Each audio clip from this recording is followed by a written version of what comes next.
Corporación criminal de Estado, Estados Unidos acusa a Bolivia, Cuba y Venezuela de operar como un cártel político disfrazado de socialismo.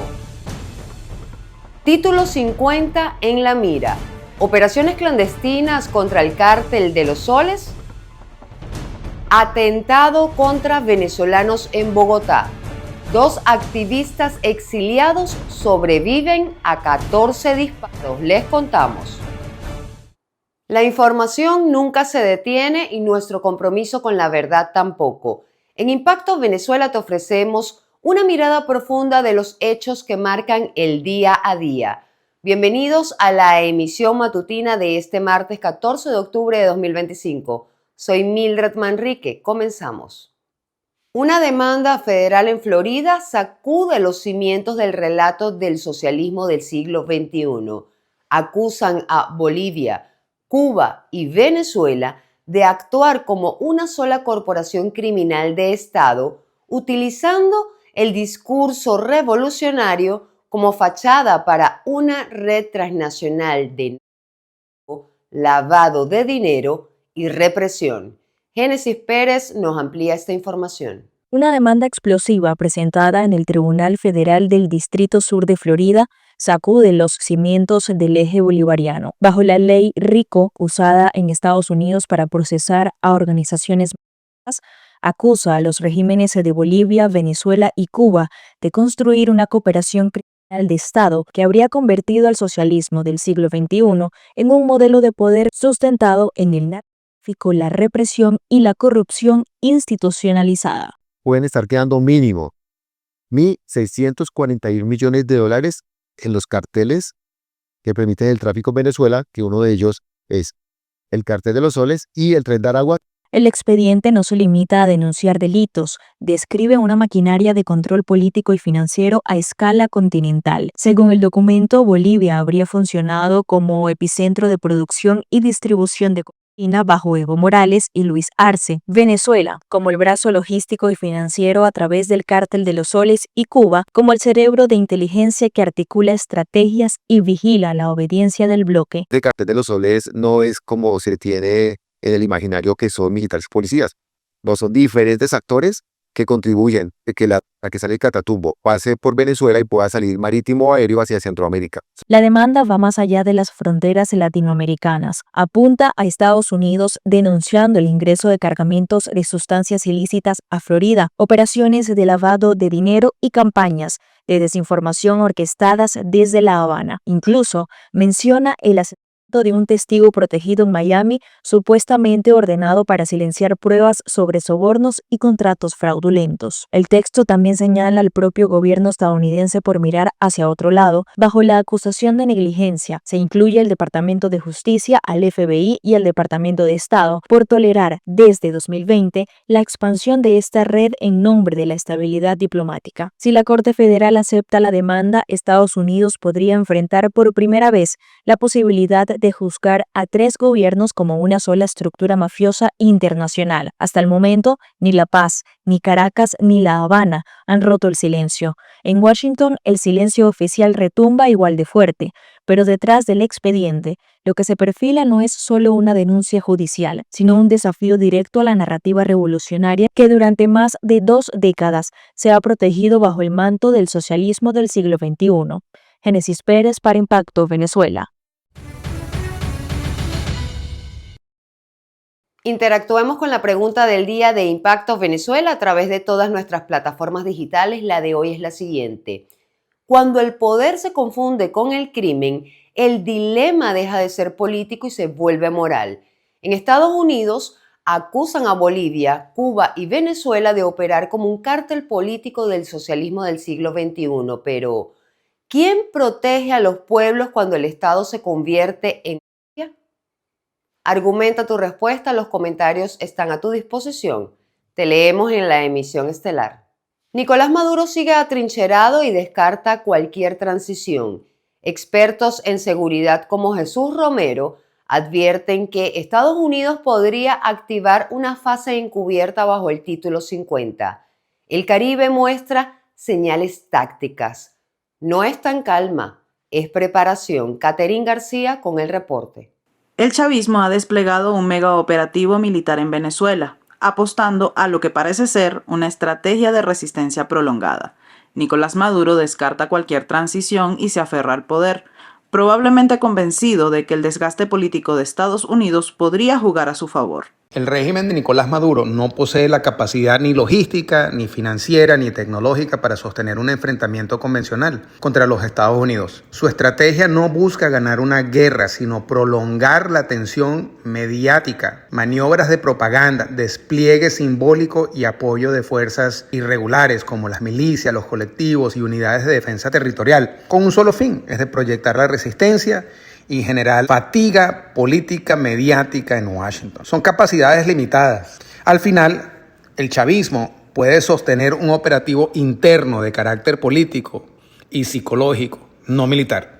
Según Romero, podría estar en marcha una nueva fase del plan estadounidense, la neutralización militar bajo el Título 50, marco legal que permite al presidente de Estados Unidos autorizar operaciones encubiertas contra amenazas extranjeras como redes narcoestatales. El título 50 del Código de los Estados Unidos otorga al Ejecutivo poderes para operaciones encubiertas o militares limitadas sin declarar la guerra formal. Significa utilizar las capacidades militares, también de permitir las acciones de interdicción o eliminación selectiva sin un enfrentamiento convencional directo. También operar debajo del mandato antiterrorista y no como una invasión interestatal. La nueva fase implica pasar del control marítimo y disuasivo pasivo a acciones de neutralización puntual bajo la cubierta legal del título 50, especialmente contra el cartel de los soles. La creciente actividad aérea y marítima en el Caribe refuerza esta hipótesis. El despliegue no parece limitarse a la lucha contra el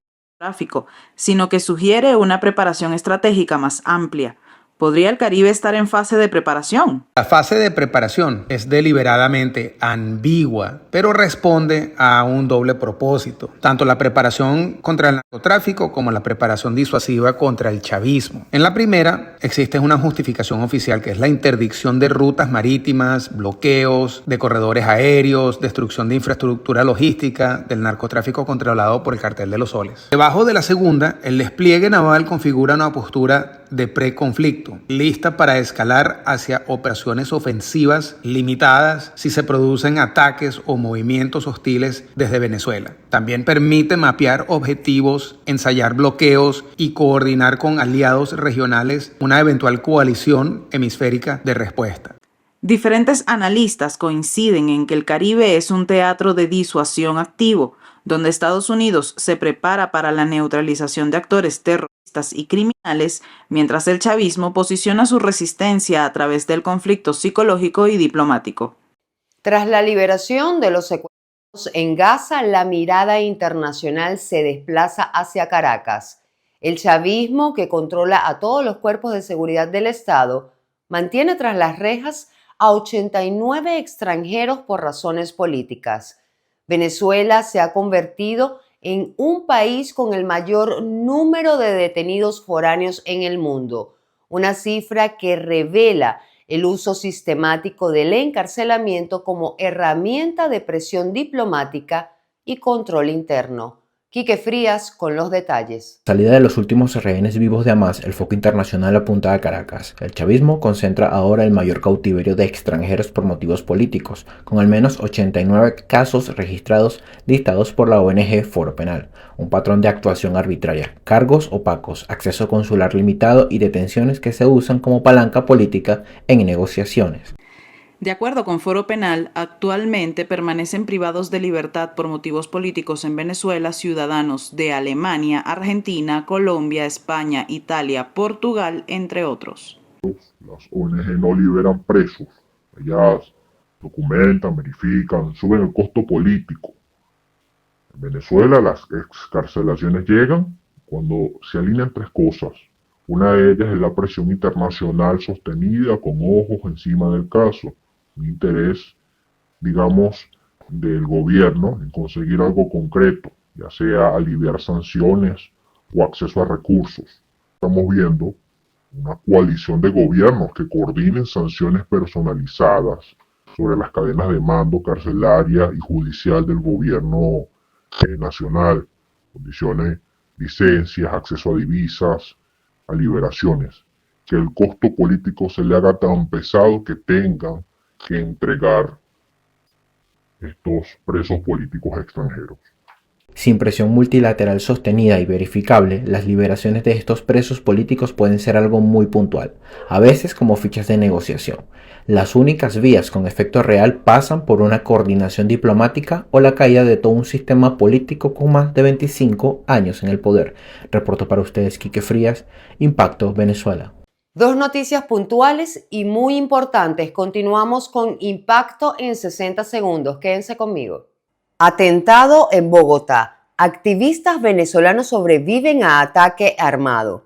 El analista político Luis Peche y el defensor de derechos humanos Yendri Velázquez resultaron heridos este lunes tras un ataque armado en la zona de Usaquén mientras realizaban trámites migratorios. Dos hombres abrieron fuego al menos 14 veces antes de huir del lugar. Ambos activistas lograron sobrevivir y fueron trasladados a un hospital. La Policía Nacional de Colombia confirmó la participación de 3 personas y el hallazgo de las armas usadas. El presidente Gustavo Petro anunció un esfuerzo en la protección a activistas y solicitantes de asilo, reafirmando el compromiso de su gobierno con la libertad y los derechos humanos. Desde ambos países, organizaciones y figuras políticas condenaron el atentado y lo calificaron como un acto de represión transnacional. Posteriormente, Peche aseguró que no se detendrán en su lucha por la democracia. Colapso en mina de oro en Venezuela deja fallecidos y desaparecidos. En el estado Bolívar, al menos 11 mineros quedaron atrapados tras el colapso del yacimiento aurífero Cuatro Esquinas en la población de El Callao. La emergencia se produjo por una inundación causada por fuertes aguaceros que debilitaron las estructuras internas de la mina. Las autoridades locales, incluido el alcalde del municipio, confirmaron el siniestro y coordinaron las labores de rescate. Hasta la noche de este lunes, 6 cuerpos fueron recuperados, mientras los equipos de búsqueda continúan trabajando en condiciones adversas. La zona permanece acordonada y las operaciones mineras fueron suspendidas temporalmente. Hoy en Impacto Positivo, nuestro país se hace sentir en el Vaticano, no solo con la canonización del doctor José Gregorio Hernández y la madre Carmen Rendiles, sino también porque la Virgen de Coromoto, patrona de Venezuela, contará con un mural mosaico en los jardines de la Santa Sede. Veamos el reporte de José Arnaldo Mujica. La imagen de nuestra patrona, por supuesto, la Virgen de Coromoto, tendrá una imagen oficial y permanente en los Jardines Vaticanos. La obra será develada el próximo 20 de octubre y además contará con la presencia del autor de la obra, que se llama Luis Enrique Mogollón. Tuve la posibilidad de conversar con él y me dijo que esta es una promesa familiar que le hace muy feliz cumplir. Que le he cumplido a mi padre que está en el cielo, una promesa que le hice en vida, que era que nosotros íbamos a lograr dejar una huella. Voy a instalar una obra tan importante para mí. La obra tiene un aproximado en piezas de 16.000 piezas colocadas una por una. La obra fue realizada con azulejos importados, tiene cerámica importada también y tiene pedrería de Swarovski. En esa obra hay detalles tan minuciosos que en los ojos hay piezas quizá de menos de 1 milímetro de espesor. La imagen de la Virgen de Coromoto se suma a la lista de patronas de distintos países del mundo que se encuentran en los Jardines Vaticanos. Este extraordinario artista también instalará en Roma una obra en honor al doctor José Gregorio Hernández el próximo lunes. Fue escogida como la imagen oficial de la beatificación el año 2021 y será colocada en el salón principal del Colegio Pío Latinoamericano acá en Roma. Y de esta manera finalizamos la emisión matutina de hoy. Para más visiten www.impactovenezuela.com y nuestras redes sociales @ImpactoVE. No dejen de suscribirse al canal de YouTube, activar las notificaciones, compartir y por supuesto comentar. Ayúdennos a mantenernos conectados con ustedes. Soy Mildred Manrique, nos vemos mañana.